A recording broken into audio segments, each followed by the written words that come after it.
Iniciamos, nesse momento, mais um programa Isso Tem Fundamento, Louro? Nessa terça-feira, dia 16 de maio, uma terça-feira com um dia fantástico aqui na nossa capital do estado. Hoje nós teremos um programa um pouco maior, com um pouco mais de tempo, até porque temos alguns relatos, né, algumas situações para levar ao conhecimento dos nossos associados, para levar ao conhecimento do nosso policial militar, do nosso reservista, do nosso reformado, das nossas pensionistas, enfim. Nós ontem, durante o dia, estivemos reunidos em Laguna com todo o corpo jurídico do estado. São 18 advogados, mais o nosso escritório central, que é o nosso mestre da batuta, né, o Dr. Pedro Miranda, e analisando, né, todos os casos que acontecem em todas as regiões do estado. Nós temos feito agora um trabalho conjunto para buscar um aprimoramento no atendimento do nosso associado, até porque os casos são semelhantes. Às vezes um caso que acontece em Criciúma se assemelha em muito com o que acontece em Chapecó ou em outra região ou no norte do estado, enfim.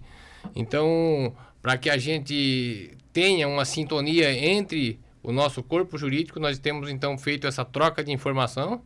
E hoje, na realidade, quando acontece um caso com algum nosso associado, na realidade ele não tem somente aquele advogado da sua regional analisando o seu caso, mas sim todos os advogados que compõem o corpo jurídico, mais o nosso escritório central, com a batuta do nosso maestro, Dr. Pedro Miranda. Nós ainda, mudando de assunto, nós ainda estamos comemorando, né, a decisão favorável das moléstias graves que foram obtidas pelo nosso escritório central na última semana. É uma decisão, e eu gostaria de deixar bem claro que quando a gente se fala de moléstias graves, a gente está se referindo indiretamente a algo que atinge o IPREV. Assim como nós temos os nossos descontos, assim como nós temos aqueles questionamentos com relação à base de cálculo para o início dos descontos do nosso IPREV, nós também temos as moléstias graves, que seria a isenção do desconto do IPREV. E por que nós estamos comemorando bastante essa conquista? E estamos bastante esperançosos, inclusive, que tenhamos um desenrolar totalmente diferente de agora para frente. Porque a tese desenvolvida para as moléstias graves é a mesma tese do nosso IPREV 1, ou seja, são ações distintas, mas tratam basicamente do mesmo cerne que seria o quê? A não aplicação da Lei Federal da 13.954, tanto na ação do IPREV 1 como na ação das moléstias graves. A tese é muito semelhante, a tese é muito parecida. Ou seja, as duas teses, nos dois casos a tese é a mesma. A tese pede que não seja aplicado aqui no estado, né, as regras da 13.954. Então, quando nós temos referendado em segundo grau uma sentença de primeiro grau tratando desse assunto, nos dá bastante esperança de que daqui para frente estas ações do IPREV podem sim ser interpretadas e analisadas de uma maneira diferente, principalmente em grau de recurso, no caso em grau de segundo grau. Nós temos também a ação do IPREV 2 que está tramitando, e para se ter uma ideia da diferença, a ação do IPREV 2 ela pede a não aplicação da Lei Complementar Estadual número 773, ou seja, o que é que fez essa lei? Essa lei ela estabeleceu que o desconto, que era a partir do teto máximo do RGPS, do Regimento Geral da Previdência Social, que hoje em torno de 7.200, passou para a base ser em torno de um salário mínimo. Então isso fez com que a gente passasse a contribuir sobre um montante de aproximadamente R$6.000, R$7.000. E isso então tem ocasionado o quê?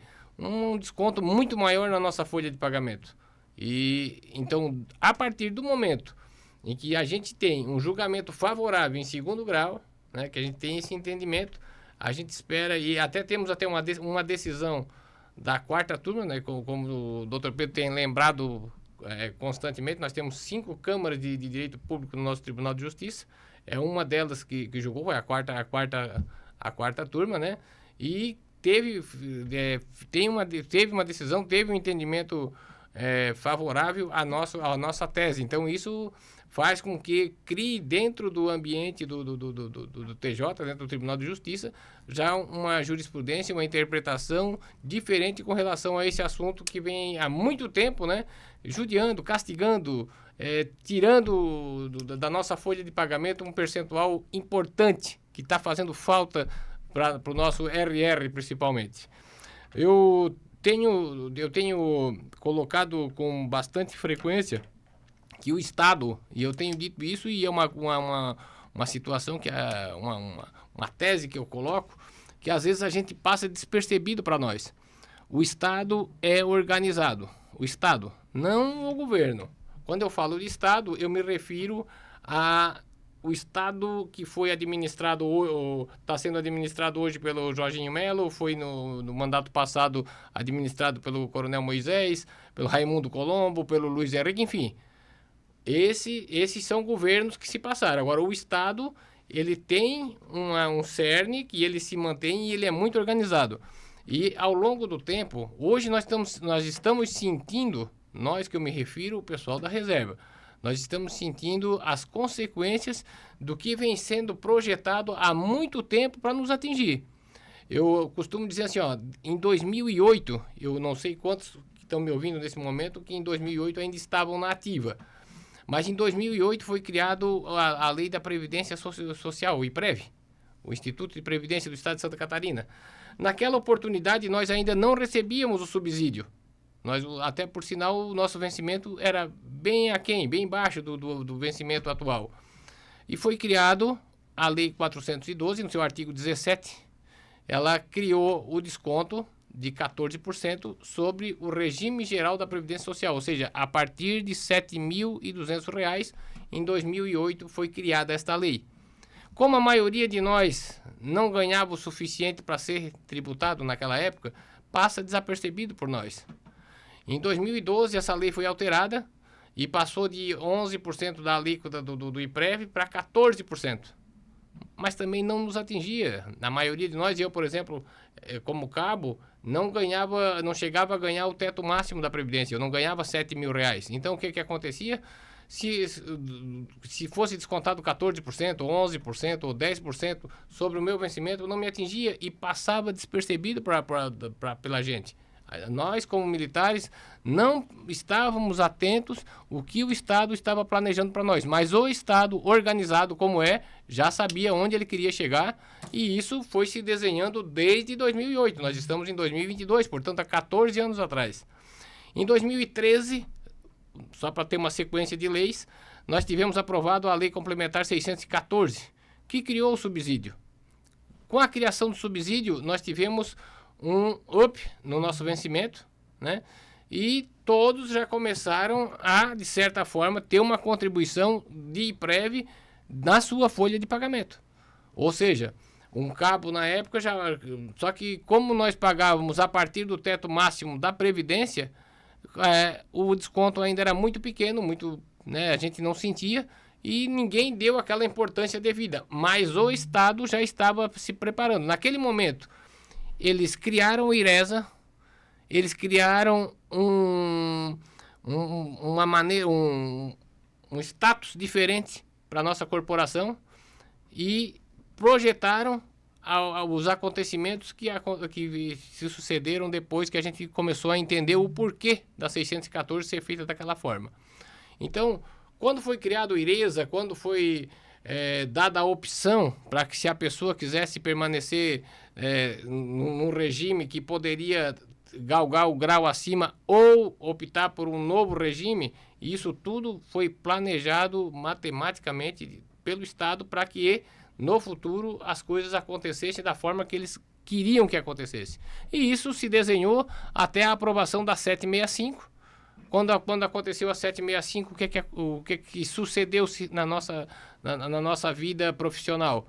Nós perdemos o grau acima, nós tivemos o IRESA incorporado e daí teve a possibilidade do Estado justificar que com a incorporação do IRESA estava se findando o grau acima, mas tudo isso aconteceu de 2008 a 765 foi aprovado em 2019. Então, veja, 11 anos depois, mas o Estado preparou isso há 11 anos atrás. Quando foi aprovado em 2008 a Lei 412, eles estavam projetando o que iria acontecer em 2019 e 2020.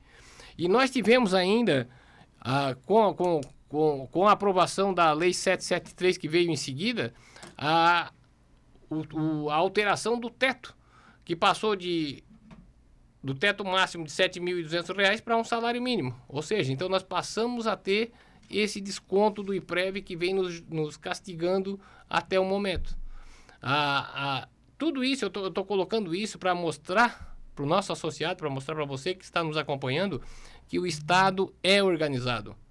Eles, quando aprovam uma lei, quando inserem um artigo numa lei há 10 anos atrás, elas estavam prevendo que aqui na frente isso faria diferença. E nós hoje, da reserva, nós só não perdemos a nossa paridade, a nossa equidade com o pessoal da ativa, porque em 2019 nós tivemos a felicidade de ter uma lei federal, a 13.954, que entrou meio que forçado e fez com que esse planejamento de nos desvincular do pessoal da ativa fosse sepultado. E quando eu falo assim de Estado, eu não estou falando somente do Estado de Santa Catarina.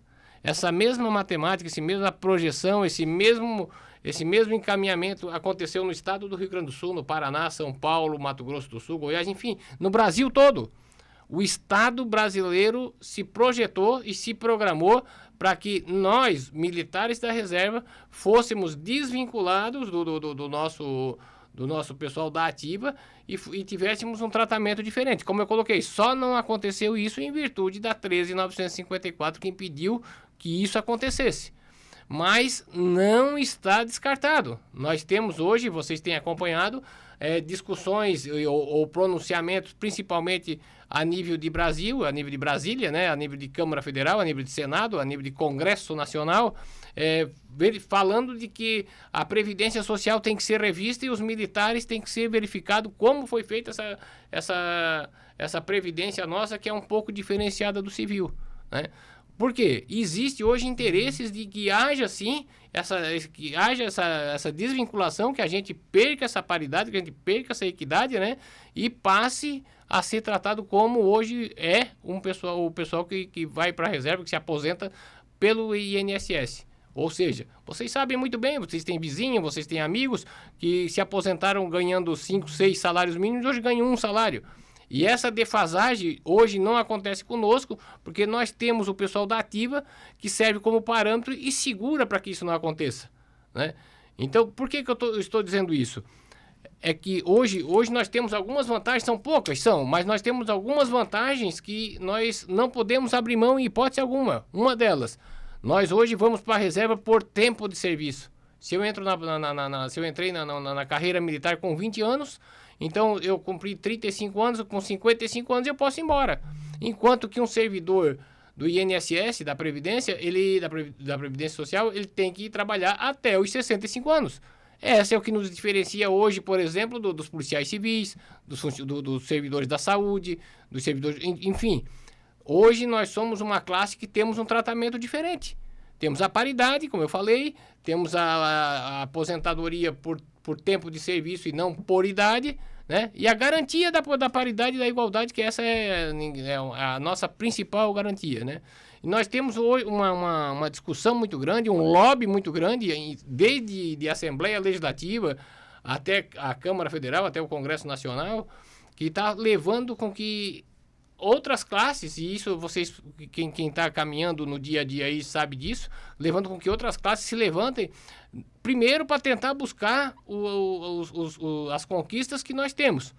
Hoje nós temos essas conquistas e o servidor civil, né, já entendeu que nós tivemos um tratamento diferenciado e tentam alterar isso.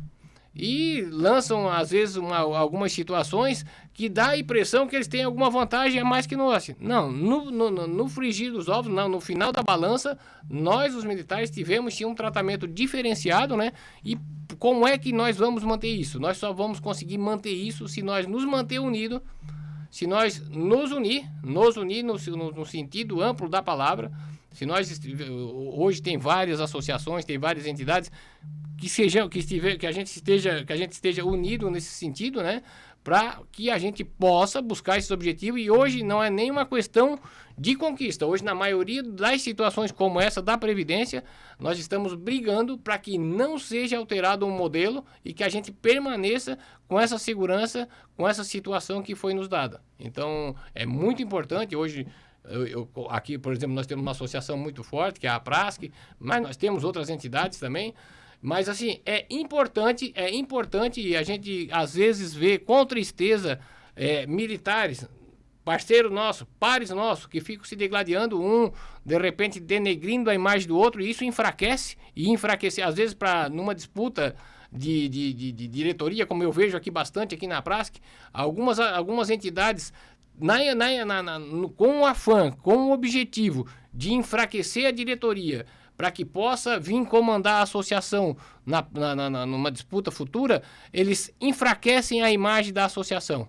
Então, assim, eu defendo que qualquer associado nosso, qualquer militar, possa sim e tem o direito e deve sim, se ele sonha em vir comandar essa nossa entidade, se ele sonha em vir comandar a Prasc, se ele sonha em querer pegar para defender os nossos direitos, ele tem todo o direito de fazer isso. Mas mostrando serviço, mostrando qualidade, e não enfraquecendo a associação A, ou a associação B, ou a associação C. Vamos nos manter unidos, vamos nos manter coesos, vamos brigar juntos. E lá na frente, na hora da disputa, se inscreve uma chapa e vem para a disputa. E se vencer, vai brigar como a gente está fazendo hoje para manter esses nossos direitos. Porque não adianta nós ficar nessa briga de vaidades e ninguém defender os nossos direitos e daqui a pouquinho nós estarmos numa situação semelhante às que estão os civis hoje. E eles não conseguiram essas alterações, eles não conseguiram esses benefícios, não foi por acaso. É porque não tiveram força política. Então, vamos nos manter coesos, vamos nos manter unidos, porque é importante para nós que a gente consiga, né, se manter, né, e manter esses nossos direitos. Gente, eu encerro o programa de hoje deixando um abraço a todos e até a próxima terça-feira a partir das 9h30 da manhã. Um abraço a todos e uma ótima semana.